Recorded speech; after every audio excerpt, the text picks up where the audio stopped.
Hello everyone, we're going to do part one of the common fencing concept that I want to talk to you about, and the first part is stance and footwork.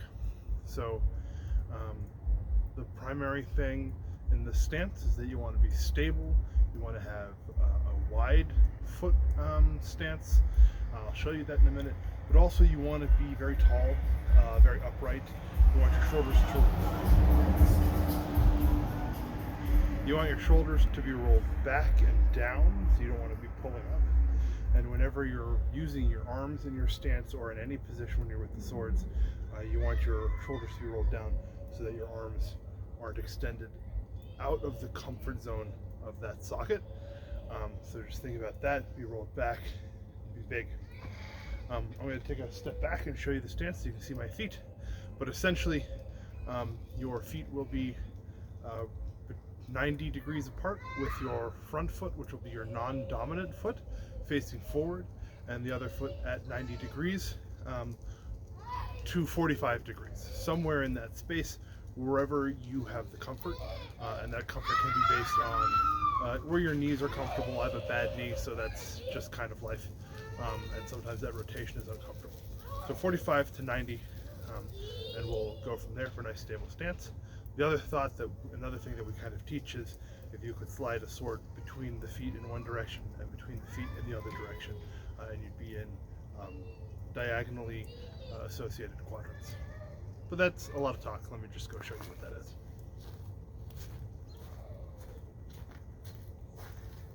Non-dominant forward, dominant back,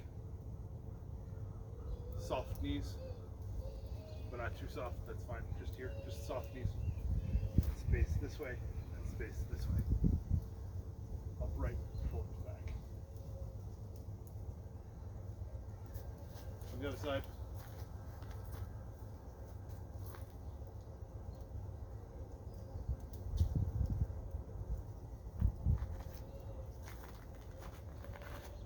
so that's our basic stance. Stay upright, stay in your center of gravity, try not to lean when you move, try not to lean when you cut. That kind of stuff is the sort of basic part of that. The very basic footwork, the first step is just to take a step forward with your leading foot and let your back foot catch up to it. And the second one is to take your back foot and let it pass through and reform that stance a step ahead. In which case our back foot, or our standing foot, the foot that becomes our new back foot, just turns to reform that stance. It is not moving after. We want to be able to gauge that distance and that movement so that foot doesn't have to drag or to shuffle or anything like that. The important general concept on these things is that power in the step is derived from the foot that is not the one moving forward, or not the one moving forward initially. So in a basic step where we're just moving one foot forward and letting the other one collect, it's that back foot that we're pushing off of that gives us the power. And we're not just pushing off of it by straightening, we're pushing off of it because we're already bent and somewhat spring-loaded and coming out of that. For the passing step, it's the same. We will begin the movement by rotating with our upper body, with our core, letting our foot swing through, and then putting power behind that foot after our hips are flat and we can move through on that. So I'll go show those two, forward and back and multiple angles.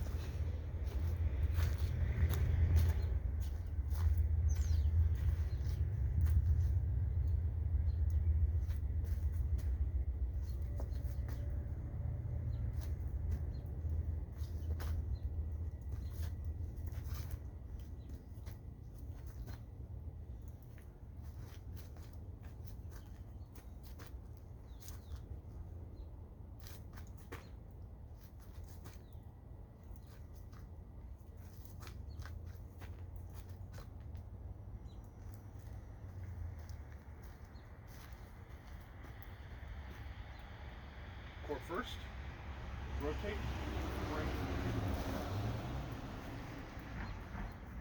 core, hip, foot, power. 1, 2,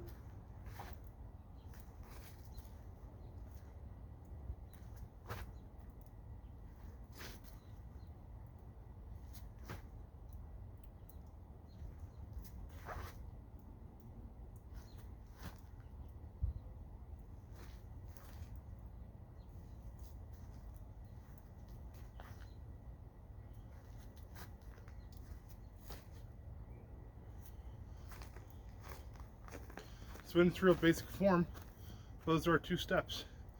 The simple step is generally a question of distance management, and that passing step is more a question of moving as an attack, and so, or in defense.